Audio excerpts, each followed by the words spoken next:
Today we're going to repair a silver bracelet.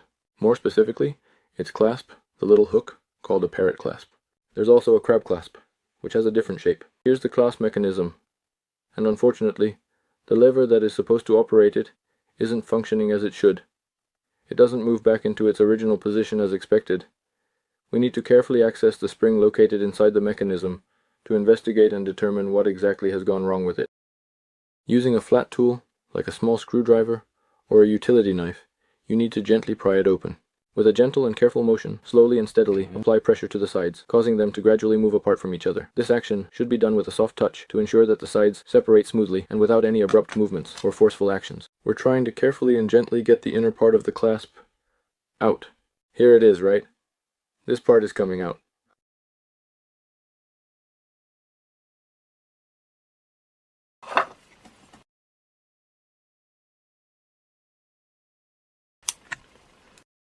Here is the spring.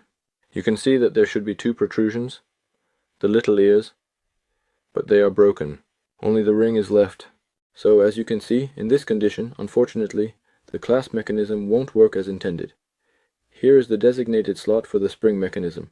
Let's try to make a similar spring from available materials.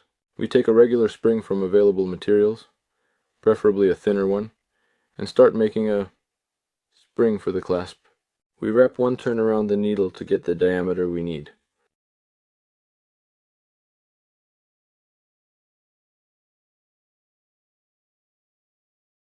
And we gently and softly flatten the little ears of the spring with care.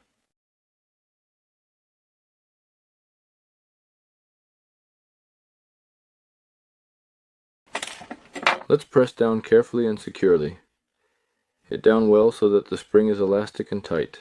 And we very gently bite off the little tongue of the small spring.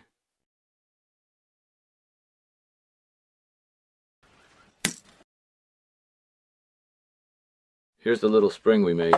We just need to trim the second long tail and put it into the tongue. You can cut the short piece of the spring on site if you didn't get it right the first time, so it doesn't stick out from the tongue. And the long part can also be adjusted based on the old one, or about 2 millimeters longer than the tongue. This is what the new spring for the clasp looks like, and the long part can also be adjusted to the old pattern, or about 2 millimeters longer than the tongue.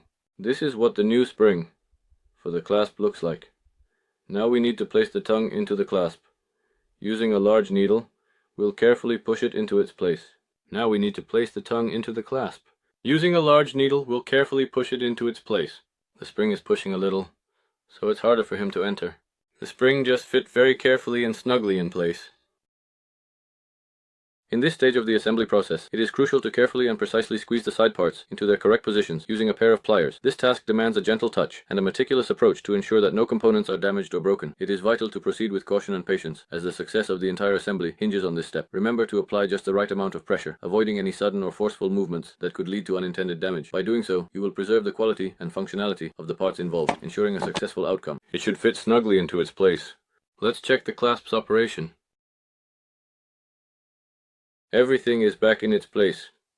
You can pull it tight and it holds perfectly, and the bracelet looks almost like new. You've watched a video on how to repair a parrot type bracelet clasp by yourself. It's not difficult, and with a bit of desire and patience, it's definitely possible.